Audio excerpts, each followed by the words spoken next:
한미 연합훈련 중단에 대해서는 뭐 계속 논란이 일고 있습니다. 미국 내에서도 뭐 굉장히 비판론도 제기되고 있고 한국에서도 마찬가지긴 한데, 그래서 이와 관련해서 지난번에 왜 북한 관영 그 매체들이 우리 김정은 위원장께서 먼저 제안을 했다 이렇게 얘기를 했는데 트럼프 대통령이 아니다, 내가 제안했다 이렇게 얘기했다면서요? 그렇습니다. 그 6월 12일 날 미북 정상회담이 있고 바로 그 다음 날 6월 13일 날 북한 노동신문이라든가 북한 관영 매체들이 전부 우리 위대하신 장군님께서 트럼프에게 요구를 해가지고 한미 훈련, 연합훈련을 중단을 관철시키셨다. 이렇게 이제 보도가 됐는데, 그러나 트럼프 대통령은 이에 대해서 15일에 이어서 지난 17일에도 이 한미 연합훈련 결이 중단된 것은 다 나의 제안, 나의 오퍼에 따른 것이었다.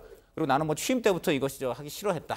너무 이게 도발적이다. 뭐가 진실일까요? 저는 이것은 다 진실이라고 봅니다. 왜냐하면 이거 보도의 정치이기 때문이죠. 왜냐하면 북한은 이거를 반드시 김정은 위원장의 요구가 관철됐다고 해야 되는 겁니다. 왜냐하면 구체적 지금 미국 대통령 만났는데 구체적으로 미국 대통령한테 얻은 게 뭐가 있습니까? 나머지 다 말뿐입니다. 그런데 한미연합훈련 중단은 실질적으로 손에 진짜 잡히는 구체적인 성과예요. 그렇죠. 이것을 가지고 이제 본인이 앞으로 비핵화의 도전에 나설 때 강경파를 누그러뜨릴 수 있지 않습니까? 봐라, 미국이 나한테 꿇었다. 그래서 미국이 나에게 이제 우리 안보 위협을 가하지 않게 됐다.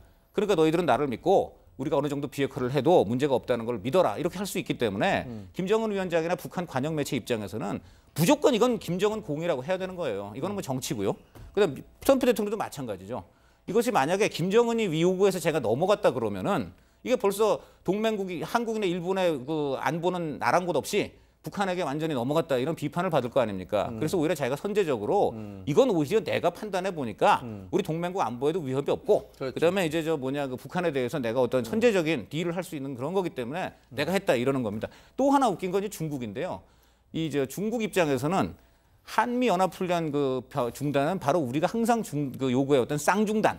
그러니까 북한은 도발을 중지하고 또 한미는 연합훈련을 중지하라는 쌍중단을 요구해 왔는데, 이것을 바로 어떻게 보면 우리의 요구에 따라서 북한하고 미국이 다 서로 수용한 것이다. 한국과 미국이 수용한 것이다. 이렇게 하는 것이기 때문에 이것의 진위는 절대 밝혀지지 않습니다. 알겠습니다. 어쨌든 훈련은 우리나라에서 이루어지고 우리나라에서 중단하는 건데 각자가 뭐 자기들 입 때문에 그랬다고 하니까 지켜보는 게 좀 찜찜한 느낌이 들기도 하는데, 그런데 어쨌든 트럼프 대통령은 한미 연합훈련을 언급하면서 이게 만약에 잘 안 되면, 협상이 결렬되면 바로 이게 뭐 재개될 거다, 뭐 이런 얘기도 하고 있지 않습니까? 네, 강력한 압박을 할 수밖에 없는 상황인 거죠. 이것이 한미연합훈련을 영구적으로 중단하는 것이 아니라 일시적인 중단입니다. 그러니까 지금 실질적인 회담이 진행되고 있는 상황 속에서 트럼프 대통령은 첫 번째 비용의 문제를 들었고요. 두 번째는 성과적인 측면에서도 북한을 압박하는 것이 온당치 않다는 얘기를 합니다. 그러니까 북미 회담에서 트럼프 대통령이 김정은 위원장에게 보여줬던 태도를 보면은 정상적인 국가 과정 속에서 패전국으로 김정은 위원장이 비핵화에 나서는 것이 아니라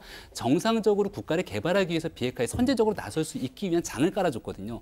거기에 대한 최종적인 조치로서 한미연합훈련 중단하겠다는 거기 때문에, 만약에 그럼에도 불구하고 북한이 비핵화 협상에 응하지 않고 후속 조치를 취하지 않는다면 언제든지 더 최고의 압박을 가할 수 있다. 이거는 미국과 트럼프 대통령의 일관된 주장으로 볼 수 있습니다. 근데 북한이나 김정은 위원장 입장에서는 저렇게 흔쾌하게 확 받아줬기 때문에 또 만약에 잘 안 되면 언제 또 확 돌릴지 몰라서 그것도 상당히 좀 불안하긴 할 것 같은 그런 느낌이 들긴 합니다만, 트럼프 대통령이 한미 연합훈련을 언급하면서 계속 돈 얘기를 하고 있잖아요. 비용 얘기. 그렇습니다.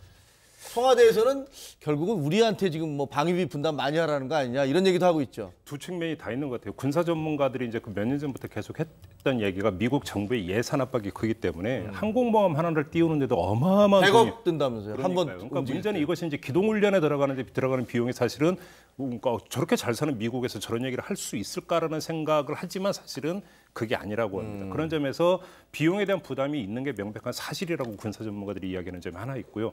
그럼에도 불구하고 비용을 이야기하는 것은 그 부담이 늘어나는 만큼 우리 쪽에 전가를 하려고 하는 어떤 욕망이 더 커지지 않겠습니까?